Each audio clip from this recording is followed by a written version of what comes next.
Amén, hermanos, que el Señor les bendiga. Le voy a invitar a que abra su Biblia en Levítico capítulo 12. Vamos a leer el versículo 6 y 8 de Levítico, ya, del capítulo 12.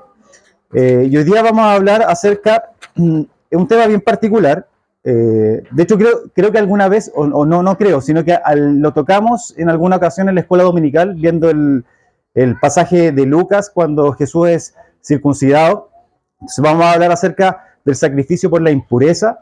Levítico es un libro bien extraño, ¿ya? No sé si usted se ha dado cuenta por lo menos hasta el momento, ¿ya?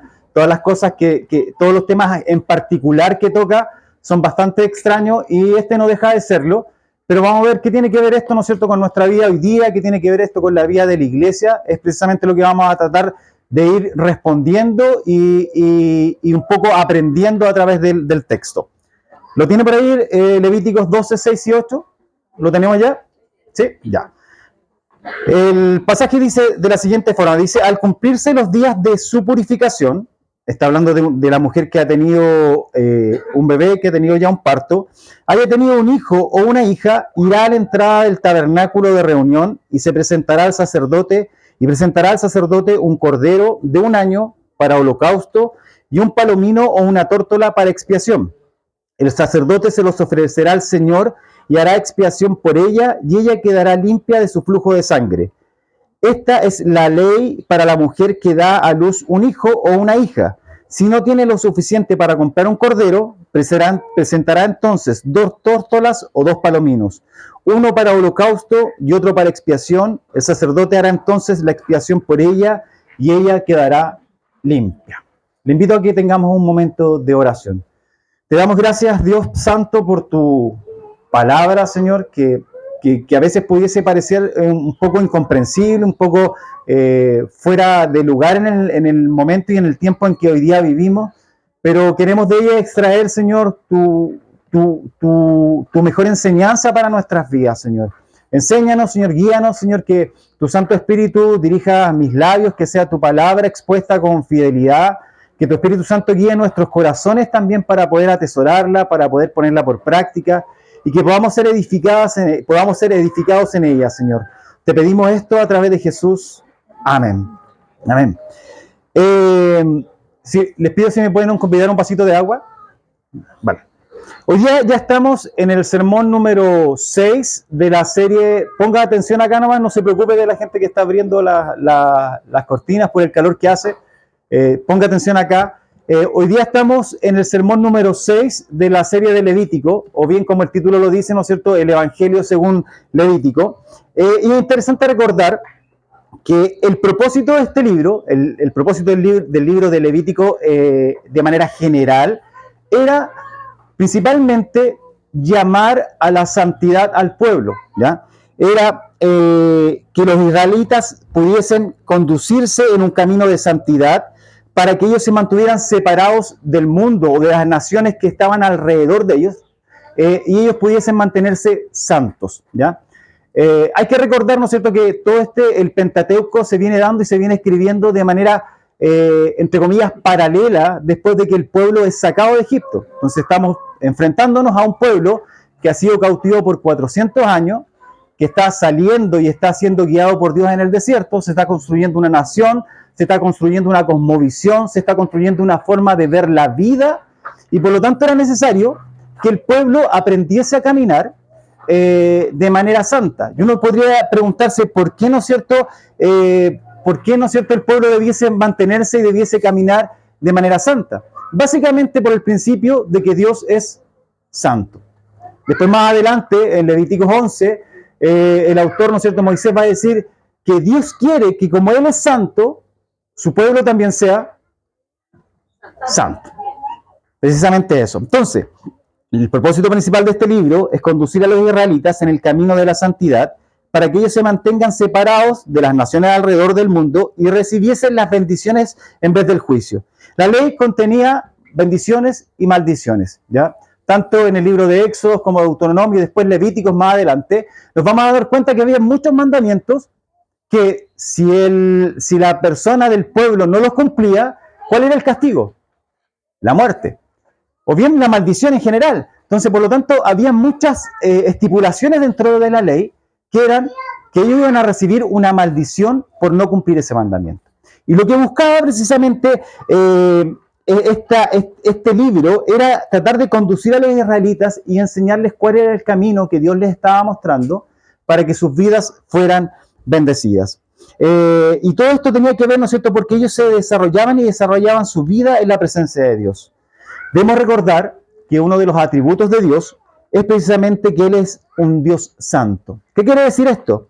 Que básicamente la base para el término santo, que es kadosh, tiene su raíz en el origen en la palabra kat, que significa cortar o separar. Por lo cual, cuando hablamos de Dios, cuando hablamos de un Dios santo, estamos hablando de que Él es totalmente y absolutamente distinto a todas sus criaturas. ¿Ya? Hay muchos autores cristianos, hay muchos teólogos que hablan de Dios como el otro, como una otredad, o sea, totalmente distinto a nosotros. Y como Él es totalmente distinto a nosotros no nos podemos relacionar con Él, básicamente por su santidad, básicamente, ¿no es cierto?, por sus atributos. Entonces estamos hablando de que Él es totalmente y absolutamente distinto a sus criaturas y está por sobre ellas en infinita majestad, en santidad, en la forma en que Él se desarrolla. Y es debido a esta condición de Dios, es que Él no tiene condición y no va a tener comunión con el pecado. El libro de Job, en el Job 34:10 dice, pero ustedes son inteligentes, escúchenme, nada más ajeno a Dios que la maldad. El Todopoderoso no comete injusticias. Salmo 5:4, no eres un Dios que se complazca en la maldad, los malvados no pueden habitar contigo. Entonces esta es la primera separación que va a hacer el libro de Levíticos. Es decir, y mostrarnos, ¿no es cierto?, a este Dios que es santo, que está proveyendo una lista de leyes, está proveyendo una lista, ¿no es cierto?, entre comillas, un manual de uso cristiano, o un manual de uso, ¿no es cierto?, levítico, para decir, esta es la forma en que ustedes tienen que relacionarse conmigo, ¿ya? ¿Por qué? Porque yo soy totalmente distinto a ustedes. Esto es lo que está diciendo Dios un poco tratando de interpretar Levítico. Yo soy totalmente distinto a ustedes y ustedes para que se relacionen conmigo tienen que hacerlo de esta forma. Lo veníamos hablando, ¿no es cierto? Como les decía, este es el sexto sermón de la serie. Capítulo 1 nos habla acerca, ¿no es cierto?, de los holocaustos. Capítulo 2 nos habla acerca de las ofrendas. Capítulo 3, 4 nos va a hablar, ¿no es cierto?, acerca de los holocaustos por el pecado. Después nos va a hablar acerca de los requisitos de los levitas y así sucesivamente. Después más adelante vienen cosas más extrañas. El capítulo anterior hablaba acerca de qué es lo que se podía comer y qué es lo que no se podía comer. Después más adelante acerca de las enfermedades de la piel. Entonces un montón de, entre comillas, incapacidades que el pueblo tenía y que el pueblo iba a desarrollar en su vida diaria, en la cual ellos no se podían acercar a Dios de manera natural, de manera buena. Levíticos va a repetir 92 veces el concepto de santidad en todo el libro en general.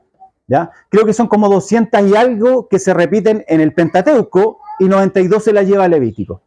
Así que algo, ¿no es cierto?, Dios nos está diciendo y algo Dios está diciendo a través de este libro para hablar precisamente acerca de la santidad. Por lo cual existe una verdad que no solamente es interesante e importante de comprender en el tiempo de Moisés, sino que en el tiempo de hoy. Que como Dios es santo, Él exige también que nosotros seamos santos. ¿Ya? Como les decía recién, ¿no es cierto?, Levíticos 11:45 va a decir, yo soy el Señor, yo los saqué de Egipto para ser su Dios, así que ustedes deben ser santos, y nos da otra razón más importante, porque yo soy santo. ¿Ya? Y en realidad no hay una razón mayor de peso esa, que nuestras vidas tienen que ser, como diría el apóstol Pablo más adelante en el libro de Romanos, como un sacrificio vivo, santo, agradable a Dios, básicamente porque Él es santo. Por eso nuestras vidas tienen que desarrollar, ¿no es cierto?, la santidad en nuestros corazones, en nuestra mente, en nuestro cuerpo en general. ¿Por qué? Porque al Dios que servimos es santo. Es esta verdad que va a impregnar todo el libro de Levíticos, ya que cada una de las ceremonias, cada uno de los ritos que se describen, y tanto las que hemos visto como las que vamos a seguir viendo, formaban y tenían un valor importante para los israelitas. Usted se podrá decir, ¿por qué tenían un valor importante? Porque era la forma en que ellos se relacionaban con Dios. ¿Ya? Hoy día nosotros venimos a la iglesia, ¿no es cierto? Usted llega a la escuela dominical, llega al culto, entra, se sienta, y esa es la forma en que nos relacionamos. Inclusive en nuestras casas, antes de dormir, al desayuno, al almuerzo, oramos, pensamos en el Señor, y esa es la forma en que nosotros desarrollamos nuestra relación con Dios. En el Antiguo Testamento, en el libro de Levítico, no había otra forma de relacionarse con Dios, sino mediante sacrificios, mediante ritos, mediante ceremonias. Para nosotros hoy día es súper normal a lo mejor relacionarnos con Dios. Inclusive ese normal muchas veces como que se nos va de las manos y lo tomamos a la ligera. Pero en ese tiempo, la forma en que ellos se relacionaban, la forma en que los israelitas contemplaban la relación con Dios, estaba puesta y su vista estaba puesta cuando ellos pensaban en relacionarse con Dios, su vista estaba puesta en las ceremonias, en los ritos, en los sacrificios, etc. Y hoy día nos podemos preguntar entonces por qué hoy día estamos estudiando el libro de Levíticos y por qué lo estamos estudiando precisamente en pleno siglo XXI, si hoy día pareciese, ¿no es cierto?, todos estos pasajes que hemos visto hasta el momento pareciesen tan extraños.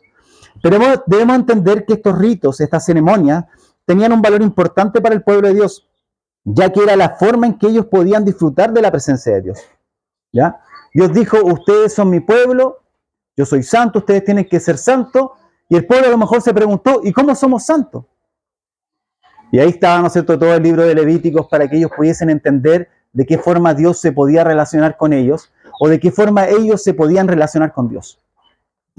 Por lo cual, los conceptos de expiación, purificación, santidad, hoy día conceptos que hoy día podemos leerlos, cantarlos, podemos inclusive tomarlos a la ligera, o inclusive recitarlos, pero muchas veces no entenderlos. Para ellos formaban parte de su vida cúltica, para ellos formaban parte, ¿no es cierto?, de la forma en que ellos tenían esta relación con Dios. Ellos tenían que ser santos porque el Dios que los había elegido, que los había rescatado, que también los había liberado, también era santo. Y ese era el propósito principal de la ley, de la vida cúltica del pueblo, cómo Israel iba a mostrar a las demás naciones cómo era la forma en que el pueblo, este pueblo que Dios había elegido, iba a enfrentar su vida, ¿no es cierto?, de acuerdo a las normas, a las reglas, a las leyes que Dios le había entregado. Entonces, básicamente esta es la forma en que ustedes como pueblo quieren relacionarse conmigo, dijo Dios. Esta es la forma en que tienen que hacerlo. Yo les voy a mostrar la forma en que ustedes van a ser bendecidos, pero tienen que cumplir estas leyes. Y esa es la forma en que ellos iban a mostrar, iban a hacer luz a las otras naciones que estaban alrededor. Pero no solo esto, sino que gran parte de la teología del Nuevo Testamento va a tener su base en estos conceptos. Va a tener su base en el libro de Levítico, va a tener su base en el libro en este libro donde se relatan muchos ritos, muchas ceremonias. ¿Por qué? Porque después los autores del Nuevo Testamento van a decir, estos ritos, este sacrificio, está relacionado precisamente con el sacrificio de Jesús. Y van a traer luz, ¿no es cierto?, y sobre todo el libro de Hebreos, que es un libro que uno al leerlo y contemplarlo en paralelo con Levítico nos va dando muchas luces, la gente empezó a entender que en realidad Dios se quería relacionar con el pueblo, pero ya no había que cumplir un montón de ritos, sino que simplemente había que aceptar a Jesús en sus corazones. Pero eso no los quitaba, ¿no es cierto?, no les quitaba la responsabilidad de ser santos. ¿Por qué? Porque Dios es santo. Simplemente eso. Claro que ahora la forma en que la gente se enfrentaba a Dios, la forma en que se relacionaba con Dios, la forma en que la gente se acercaba a Dios, ya no pasaba por este montón de ritos, por este montón de ceremonias, sino que hoy día pasaba, ¿no es cierto?, por el sacrificio de Jesús. Entonces, como Dios era santo, su pueblo debía ser santo. Como les decía, la santidad en el libro de Levítico va a jugar un papel importante. Pero es interesante notar que la santidad que nos va a hablar Levítico no tan solo va a tener que ver, ¿no es cierto?, con la intención de nuestros corazones, ¿ya?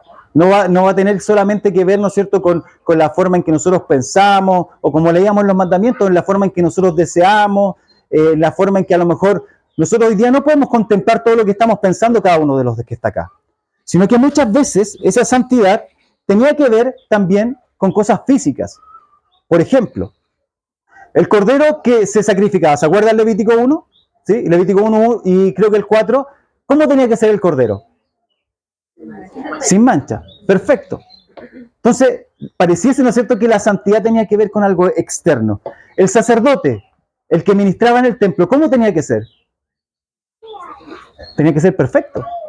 De hecho, se les prohibía el sacerdocio a aquellos que tenían marcas en la piel, aquellos que tenían algún defecto físico, no podían ser sacerdotes. Entonces, pareciese que la santidad que nos está hablando Levítico también tiene que ver con algo externo.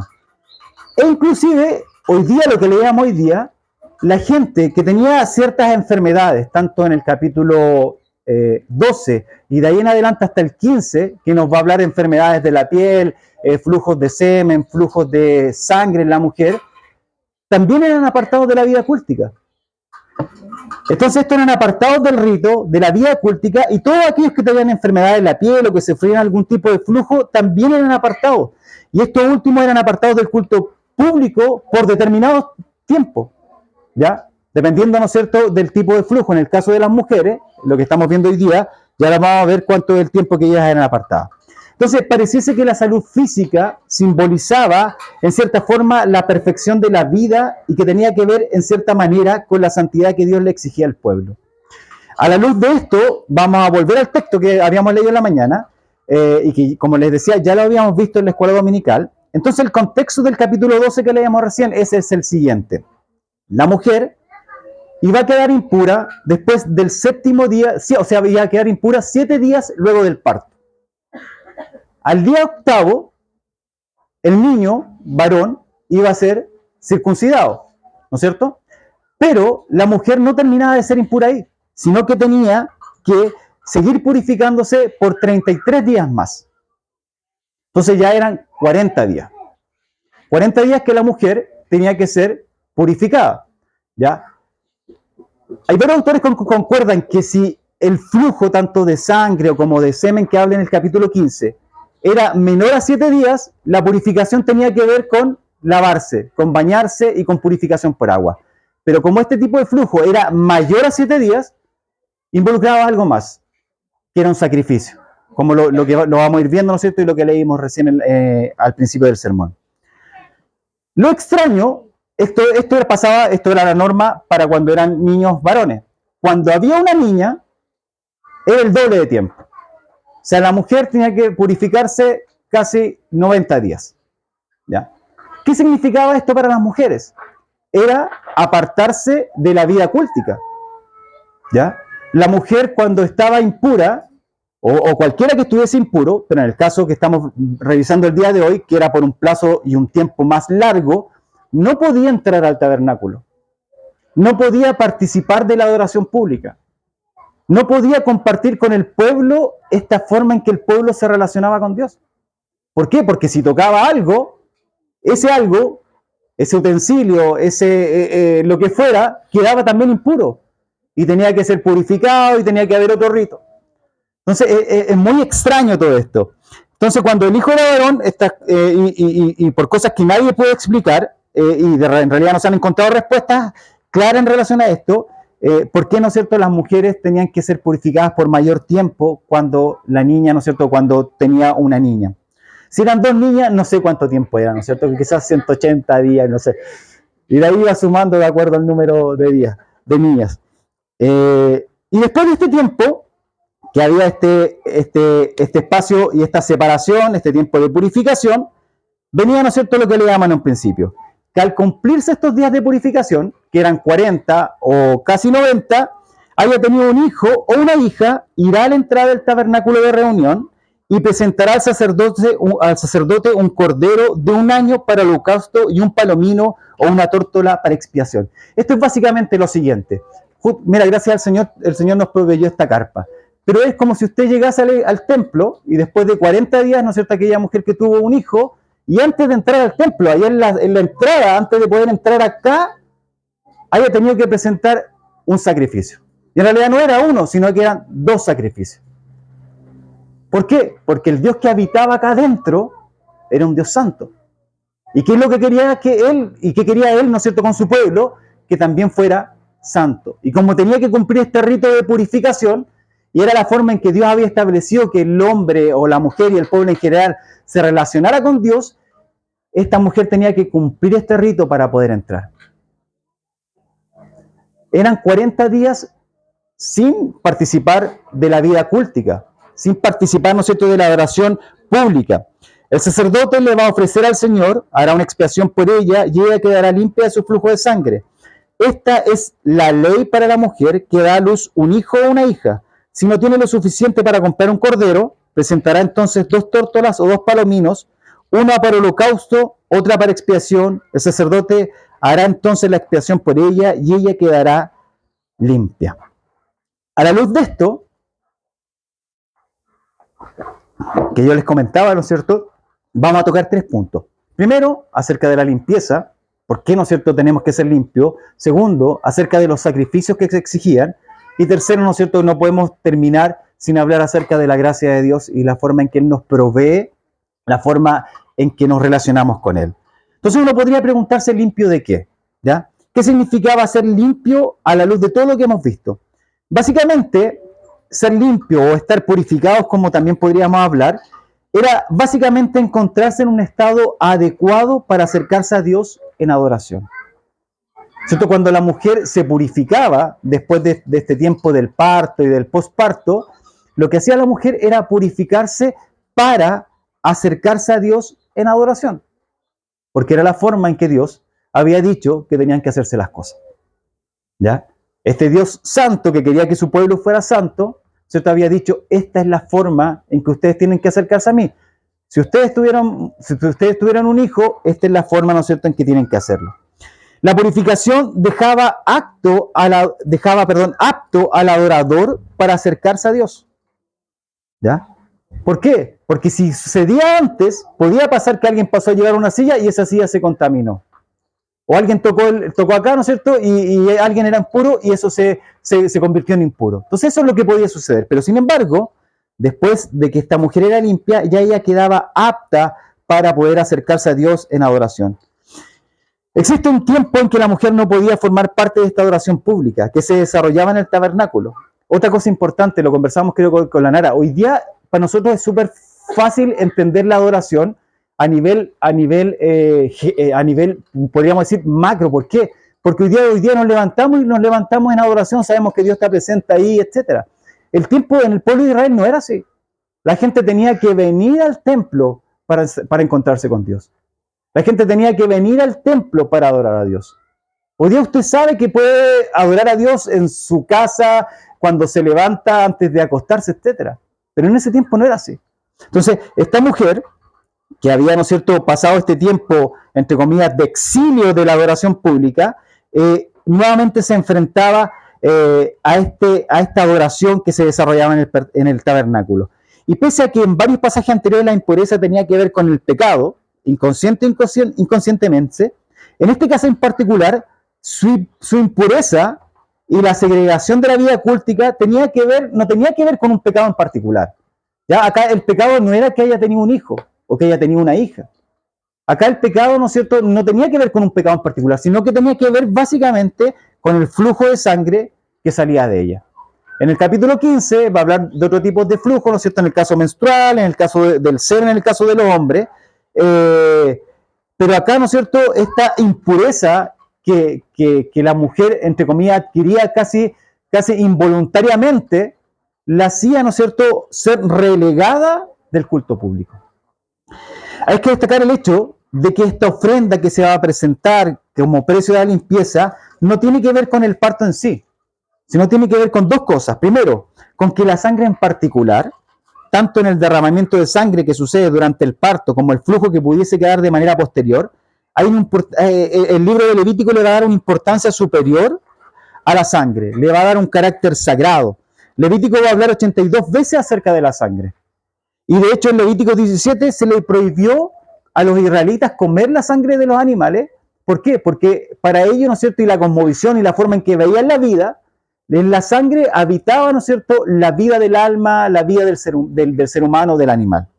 Y segundo, esta necesidad de purificación se relaciona con la falta de adoración por parte de la madre y quizás con algún pecado posible por parte de la madre que ella haya cometido. Ella necesitaba acercarse a Dios nuevamente, pero antes debía limpiar sus pecados. Entonces, había una necesidad de purificar, tanto física, por el flujo de sangre que pasaba, ¿no es cierto?, o que caía de la mujer, pero también una necesidad espiritual, ¿ya? En la forma, ¿no es cierto?, que esta mujer se iba enfrentando a Dios. Esta purificación era necesaria para restaurar nuevamente a la mujer a la vida cúltica. Imaginen lo importante que era para la mujer, para estas mujeres entregadas a Dios, volver a vivir la vida cúltica en el tabernáculo. Habían sido 40 días y casi 90 días en el caso de que haya tenido una niña, el tiempo de ausencia en la adoración. Entonces, la pregunta que yo me hacía es, ¿qué extrañamos hoy día del culto? ¿O no extrañamos mucho? ¿Cómo se llama? No sé si cuático, pero es extraño, es raro. Es raro pensar, ¿no es cierto?, que muchas veces nosotros nos ausentamos 1 o 2 semanas y pareciese que nos da lo mismo. Pero en ese tiempo no era así. Porque estas mujeres, ¿no es cierto?, que eran entregadas a Dios, que formaban, que trataban de formar parte de la vida cúltica,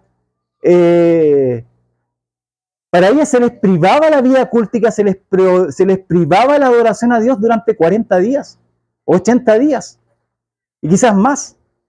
Marcos 5, la mujer enferma ¿de qué? De un flujo de sangre, durante 12 años. O sea, una mujer que no podía vivir una vida de adoración, estamos hablando de adoración, de una vida cúltica, pública, de manera natural, de manera normal.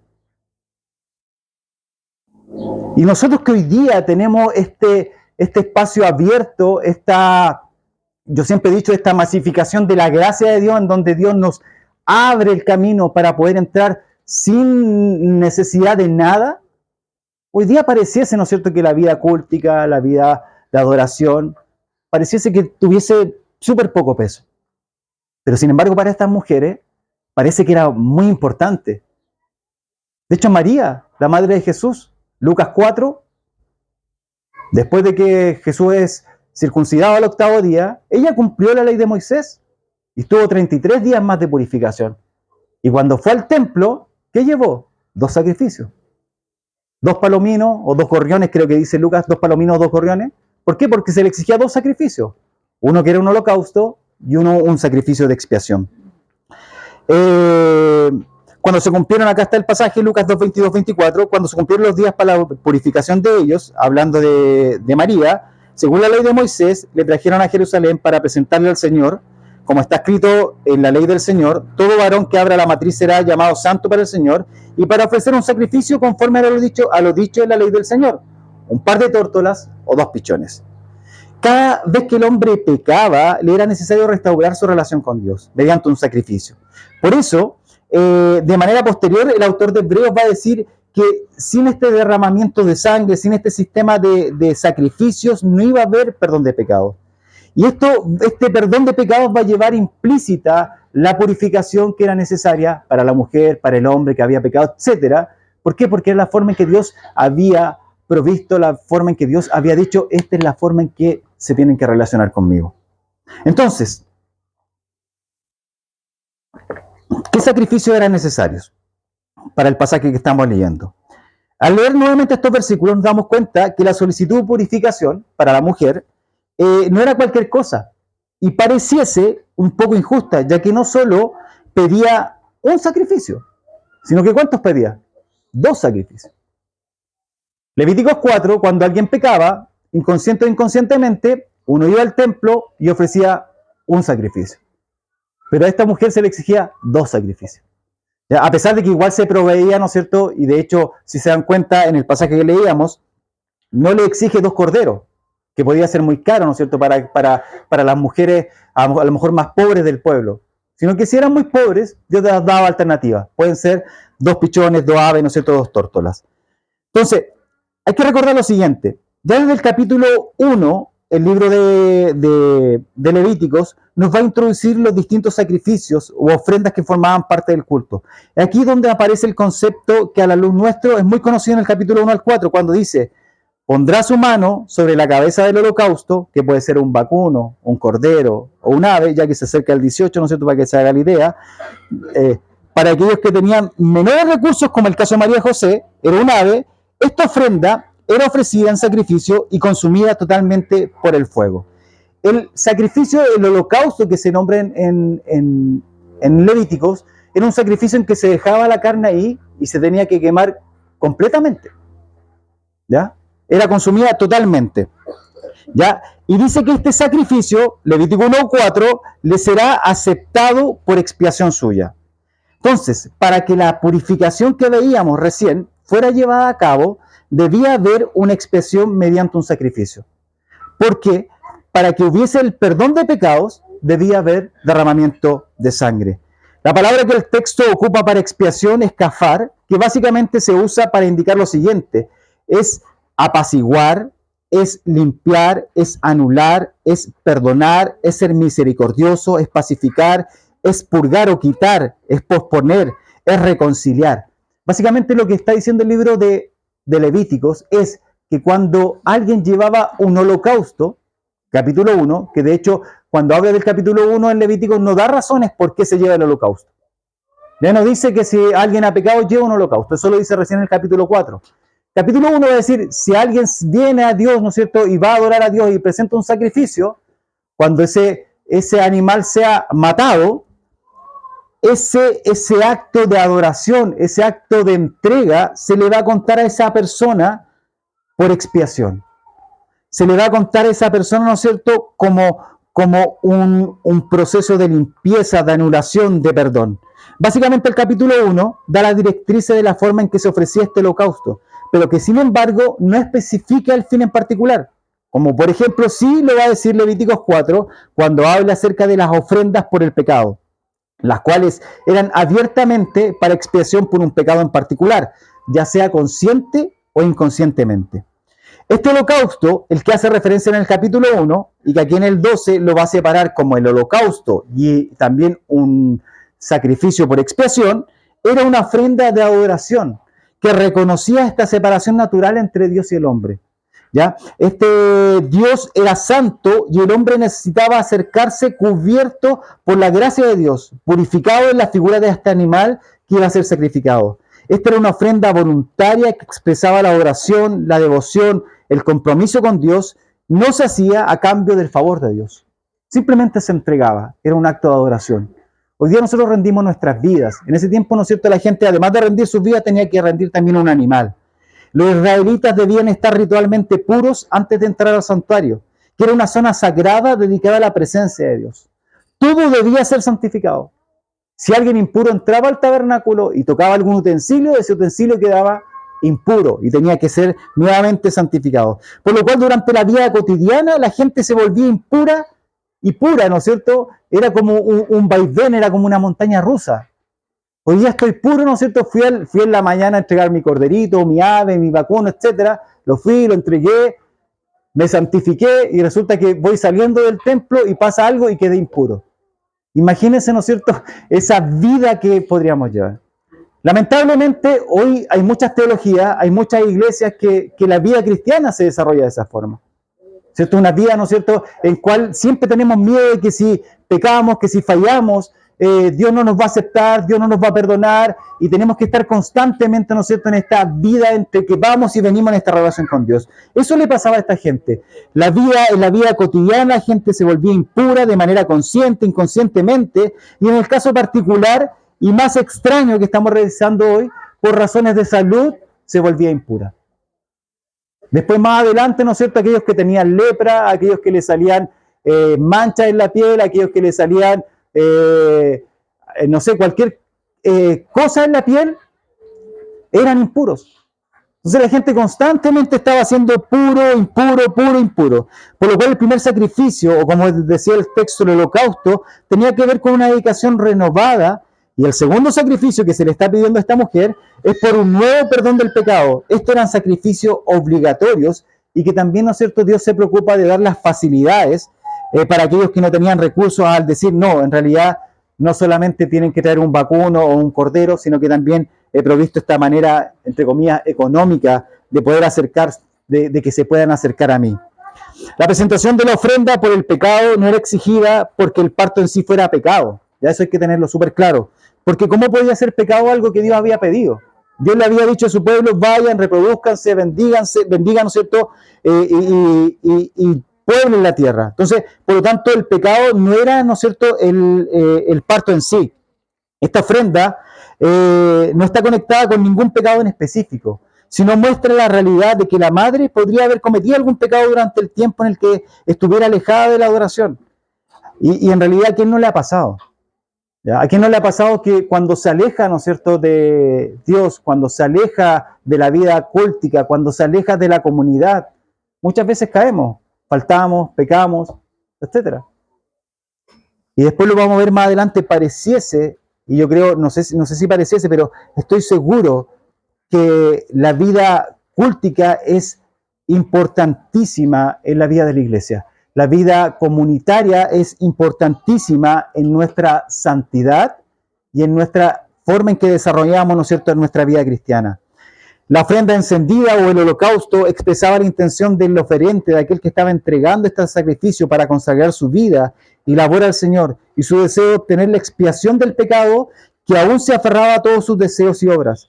Para que estos fueran agradables a Dios, Él transfería la conciencia de su pecaminosidad a la víctima por la imposición de las manos, como en Levítico 1, pero esto no era todo, también expresaba el deseo de caminar delante de Dios en santidad y justicia, lo cual no podría ser sin la gracia de Dios, y el sacrificio era aceptado como su purificación, como su expiación.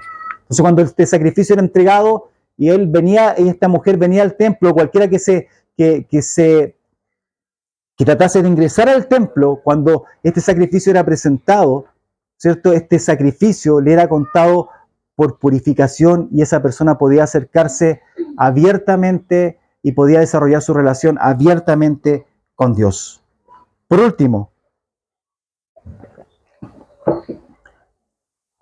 el Evangelio en sí, ¿no es cierto? El Evangelio de la gracia y la gracia de Dios son buenas noticias, y pareciese que no hubiese mucho Evangelio en Levítico, ¿ya? Pareciese que estuviese mal puesto el título a lo mejor de la serie, pero sin embargo va a depender desde dónde lo miremos al abordar el cuadro completo de la historia bíblica. Nos damos cuenta que Dios ha provisto siempre un camino y de una salida. ¿Por qué? Porque así es la gracia maravillosa de Dios. La expiación, ¿no es cierto?, esta purificación, tiene su origen en Dios y su base en su gracia, que Él no desea, ¿no es cierto?, que el impío muera, sino que Él desea que Él sea redimido y sea salvado. Es Él el quien ha abierto caminos de salvación y redención. Él ha provisto mediadores para llevar a cabo la expiación. Estos sacrificios que Levíticos 1, 2 y 3, ¿no es cierto?, nos va a hablar, eran sacrificios que ya se venían dando. Ya los patriarcas habían ofrecido sacrificios, ofrendas a Dios, ya Moisés, ¿no es cierto?, había entregado sacrificios, y después, ¿no es cierto?, Aarón, los levitas son instaurados como sacerdotes. Entonces Dios siempre proveyó una forma en que el pueblo se relacionara con Él. La incapacidad humana para no pecar es el reflejo de nuestra naturaleza caída. Ahora, en relación al libro de Levítico, su alto concepto de la santidad, ¿ya? Este alto concepto de la santidad que tiene el libro de Levíticos, no es para precisamente desmoralizarnos, sino que nos muestra el camino para arrojarnos abiertamente a la gracia de Dios. Gordon Wenham, un erudito del Antiguo Testamento del 43, dice: Levítico declara que Dios es santo y es el autor de la vida y la salud. Los evangelios muestran al mismo Dios, este Jesús que camina en medio de su pueblo, pero que ya no desprecia a aquellos que están enfermos, que ya no desprecia, ¿no es cierto?, a aquellos que son pecadores, sino que los salva enfermos, salva a pecadores, le da vida a los muertos. Todo lo que en el antiguo pacto el mensaje que les daba eran: váyanse inmundos, salgan de mi lugar santo, apártense. En el Nuevo Testamento, cuando aparece Jesús, el mejor mediador, Él no está diciendo eso, sino que Él les dice: vengan, ¿no es cierto? Y repite, ¿no es cierto?, el mensaje del libro de Isaías, como creo que lo decía el Cristian la semana antepasada: si sus pecados fueran como la grana, como la nieve, van a ser emblanquecidos. Y esa es la forma en que Dios se empieza a relacionar ahora a través de la figura de Jesús. Bajo el nuevo pacto, a través de esta obra transformadora de Cristo, el mensaje a los inmundos, a todos aquellos que pareciesen ser, ¿no es cierto?, alejados de la presencia de Dios, ahora es, vengan, yo los voy a hacer limpios. Como les decía, Marcos 5, la mujer con el flujo de sangre. ¿No es cierto? Esta mujer que había estado 12 años relegada a una condición que la ley la incapacitaba para desarrollar una vida de adoración normal y una vida de adoración cúltica normal. ¿Y qué es lo que hace esta mujer? Cuando ve que la gente empezó a apretar a Jesús, ¿no es cierto? ¿Qué es lo que hace? Va y toca el borde de su manto. Y Jesús dice, algo pasó acá, ¿cachai? Salió poder de mí. Y los discípulos dicen, oye, pero debes estar loco, ¿cachai? Porque la gente te está apretando, ¿cómo vas a saber quién te tocó? Y se da cuenta, ¿no es cierto?, que esta mujer lo había tocado. Y esta mujer cuando tocó a Jesús fue automáticamente sana. Precisamente Jesús ahora, como nuestro mediador, es el que ha provisto un camino totalmente abierto de camino hacia Dios mismo. Si en el tiempo de Levítico, el pasaje que recién leíamos, Dios proveyó reglas estrictas para acercarse nuevamente a la vida cúltica pública, usted hoy día no tenemos que traer un animal para ser sacrificado. Dios ya proveyó un sacrificio perfecto, un mejor mediador, un mejor sacrificio en el cual podemos acercarnos abiertamente a la gracia de Dios. Estas mujeres, ¿no es cierto?, que habían sido madres, que habían tenido un parto a lo mejor normal, y la mayor alegría de las mujeres en ese tiempo era ser mamá, pero sin embargo tenían que ser relegadas, tenían que ser apartadas de la vida cúltica, tenían que ser apartadas de la vida de la adoración pública, de la adoración comunitaria. En el Nuevo Testamento, todas estas mujeres que son relegadas, todos estos hombres y mujeres que son relegados por enfermedades, por condiciones de pecado, etcétera, hoy día son llamados nuevamente a la gracia de Dios y al camino, ¿no es cierto?, en el cual podemos encontrarnos precisamente con Dios mismo. Hebreos 10, para ir terminando, dice el versículo 19 al 25. El autor de Hebreos viene hablando acerca del culto en el tabernáculo terrenal, capítulo 9, viene hablando acerca de la sangre de Cristo, viene hablando acerca de cómo Cristo es el sacrificio una vez para siempre, que en realidad la sangre que se mataba día tras día, porque había un sacrificio continuo, ¿no es cierto?, en el tabernáculo, el altar tenía que estar día y noche prendido, ¿no es cierto?, y esta sangre que corría de los animales no podía quitar el pecado. Sin embargo, en la figura de Jesús sí lo puede, pero uno podría decirse, ya, hoy día tenemos acceso libremente, hoy día tenemos acceso a la gracia, hoy día tenemos acceso al culto público, hoy día tenemos acceso, ¿no es cierto?, a poder relacionarnos, a vivir en comunidad, pero va en muy estricta relación precisamente lo que yo les decía acerca de cómo estas mujeres que eran relegadas de la vida pública, del culto público, hoy día cada uno de nosotros somos llamados a tener una vida pública, un culto público, y somos llamados a vivir una vida comunitaria. Cuando Dios nos llama, cuando Dios nos escoge, cuando Dios nos purifica, no es para que nos quedemos ahí, no es para vivir, ¿no es cierto?, como ermitaños, sino que nos llama ¿para qué? Para vivir en comunidad. ¿Por qué? Porque en comunidad va a ser donde cada uno de nosotros nos podamos confesar nuestras faltas, podamos orar unos por otros por el pecado que nos sigue acechando. Dice el libro de Hebreos en el 19, después de hablar acerca del perdón de los pecados, del sacrificio de Cristo como el único sacrificio que quita el pecado del hombre, dice, así que hermanos, mediante la sangre de Jesús tenemos plena libertad para entrar en el lugar santísimo. Estamos viendo la misma imagen, esta mujer que ha sido relegada de la vida cúltica, y hoy día, ¿no es cierto?, cada uno de nosotros como mujeres, ¿no es cierto?, cada uno de nosotros, ¿no es cierto?, como el pueblo de Dios, que estamos relegados y que a lo mejor hemos sido relegados por nuestras condiciones. Hoy día no tenemos esa condición en el cual Dios nos diga no háganse al lado, sino que dice, así que hermanos, mediante la sangre de Jesús tenemos plena libertad para entrar en el lugar santísimo, por el camino nuevo y vivo que Él nos ha abierto a través de la cortina, es decir, a través de su cuerpo. O sea, la gente en el Antiguo Testamento, en el Levítico, solamente podía llegar al patio. El sacerdote podía entrar al lugar santo y solo el sumo sacerdote podía entrar al lugar santísimo. Pero sin embargo nosotros podemos relacionarnos cara a cara con Dios, podemos relacionarnos, ¿cierto?, abiertamente con Dios. Y tenemos además un gran sacerdote al frente de la familia de Dios. Acerquémonos, pues, a Dios con corazones sinceros y con plena seguridad que de la fe, interiormente purificados de una conciencia culpable y exteriormente lavados con agua pura. Miren, 23, mantengámonos firmes en la esperanza que profesamos porque fiel es el que hizo la promesa. 24, preocupémonos los unos por los otros a fin de estimularnos al amor y a las buenas obras. Y el 25, qué extraño la forma en que termina, ¿no es cierto?, el 25, después de hablar de todos los sacrificios de Cristo.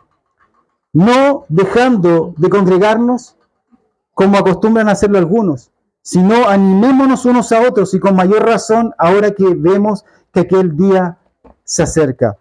La gracia de Dios actuando en nuestras vidas, proveyendo el acceso directo a Dios, no es para quedarnos quietos sin hacer nada. La gracia de Dios siempre va a motivarnos a rendir nuestras vidas como un sacrificio vivo para Él. Finalmente, esa es la forma en que nuestro culto racional se desarrolla, rindiendo nuestras vidas y entregando nuestras vidas, ¿no es cierto?, como un sacrificio vivo. Mantengámonos firmes y sin fluctuar la esperanza que profesamos, porque fiel es el que la prometió. Tengámonos en cuenta unos a otros, a fin de estimularnos al amor y a las buenas obras.